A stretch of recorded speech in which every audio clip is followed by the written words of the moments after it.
धार्मिक आयोजन पूरी दुनिया का ध्यान खींच ले।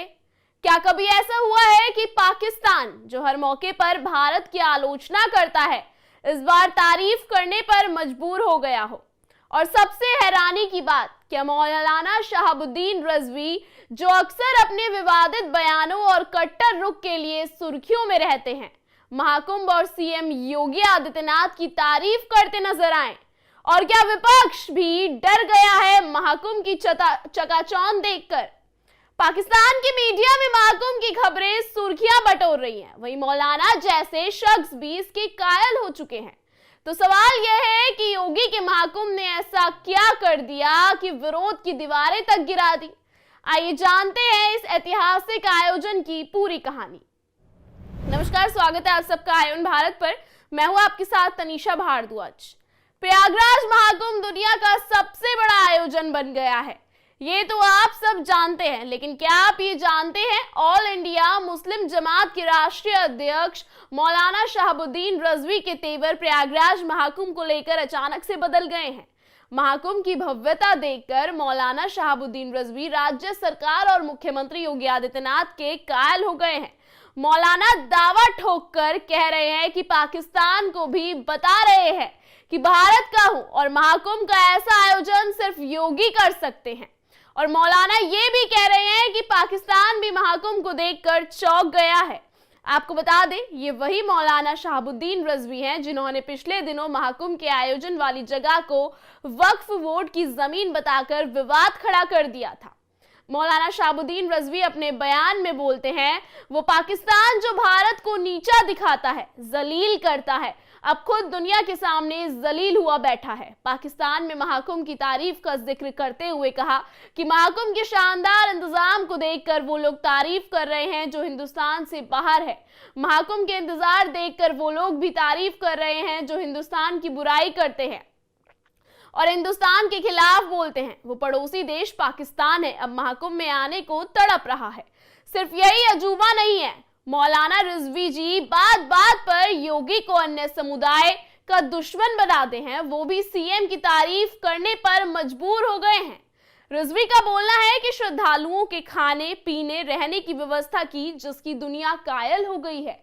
पड़ोसी देश पाकिस्तान और वहां का तबका कुंभ मेले की तारीफ कर रहे हैं। ये वही पाकिस्तान है जिसने हिंदुस्तान को गलत तरीके से पेश किया, मगर अब वो पाकिस्तान कुंभ मेले के शानदार इंतजाम को देखकर तारीफ के लिए मजबूर हो गया है। और यहीं तक सीएम योगी का महाकुंभ देखकर तो विपक्ष की भी नींद उड़ गई है, क्योंकि अखिलेश यादव का एक भी तरीका कुंभ को नकारने का काम नहीं आया और ममता बनर्जी भी घबराहट में आकर गंगा सागर को संवारने चल दी हैं। पूरा विपक्ष महाकुंभ को देखकर बौखला गया है, ऐसा लग रहा है। पश्चिम बंगाल की मुख्यमंत्री ममता बनर्जी ने भी गंगा सागर मेला कुंभ मेले से भी बड़ा है, ऐसे में केंद्र सरकार को इसे राष्ट्रीय मेले का दर्जा देना चाहिए। उन्होंने कहा कि वो काफी लंबे समय से गंगा सागर को राष्ट्रीय मेला बनाने की मांग कर रही हैं, लेकिन अभी तक केंद्र ने दर्जा नहीं दिया। सीएम ने कहा कि उनकी सरकार आने के बाद से इस मेले का खर्चा राज्य सरकार की तरफ से किया जाता है। ममता बनर्जी योगी जैसा मेला लगा सकती हैं, अब ये सवाल सबके सामने आ रहा है। जिस तरीके से सीएम योगी ने खुद मेहनत की, महाकुंभ पर जाकर उन्होंने निरीक्षण किए, क्या ममता बनर्जी इतनी मेहनत कर पाएंगी?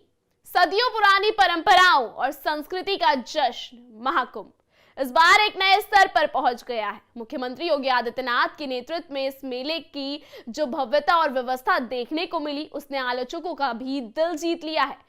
प्रयागराज में चल रहे महाकुंभ का हर कोना आस्था और संस्कृति का संगम बन चुका है। देश विदेश से आए करोड़ों श्रद्धालु यहां स्नान कर पुण्य कमा रहे हैं। लेकिन इस बार खास बात यह है कि महाकुंभ का प्रबंधन न केवल देश बल्कि दुनिया भर में तारीफें बटोर रहा है। और पाकिस्तान जैसा देश, और जो मौलाना भारत में रहकर भी भारतीय ना हो सके, उन्होंने तक कुंभ के सामने अपने हाथ जोड़ लिए हैं। महाकुंभ 13 जनवरी से शुरू होकर 26 फरवरी तक चलेगा। धार्मिक मान्यताओं के अनुसार इस पवित्र आयोजन के दौरान गंगा, यमुना और सरस्वती नदियों के संगम में स्नान करने से व्यक्ति को मोक्ष की प्राप्ति होती है और उसके सभी पाप धुल जाते हैं। महाकुंभ में आज शौच पूर्णिमा का अमृत स्थान है। सभी श्रद्धालु गंगा, यमुना और सरस्वती नदी के संगम में डुबकी लगा रहे हैं। बताया जा रहा है कि 13 जनवरी को करीब 1 करोड़ श्रद्धालु गंगा में डुबकी लगाएंगे। वहीं अधिकारियों ने जानकारी दी है कि 13 जनवरी को शौच पूर्णिमा से एक दिन पहले रविवार को संगम पर करीब 50 लाख श्रद्धालुओं ने डुबकी लगाई। इस साल महाकुंभ में 45 करोड़ से ज्यादा लोगों के शामिल होने की उम्मीद है, जिससे यह इतिहास में सबसे बड़ा समागम बन जाएगा। सनातन धर्म के प्रतिनिधि माने जाने वाले सभी 13 अखाड़ों ने 40 दिन के उत्सव की शुरुआत से पहले अपने अपने निर्धारित इलाकों में अपने शिविर स्थापित कर लिए हैं। इस बार के महाकुंभ ने दुनिया को हिंदुत्व की ताकत दिखा दी है, जिसको देखकर पाकिस्तान ने भी दुनिया के सामने, भारत के सामने घुटने टेक दिए हैं। और योगी के डबल इंजन की सरकार ने महाकुंभ को ऐतिहासिक मेला आखिरकार बना ही दिया। अब तो विरोधियों ने भी कहा, वाह महाकुंभ, मतलब साकार हुआ योगी और मोदी का हिंदुत्व का सपना। ये थी महाकुंभ के पहले दिन पर हमारी स्पेशल रिपोर्ट।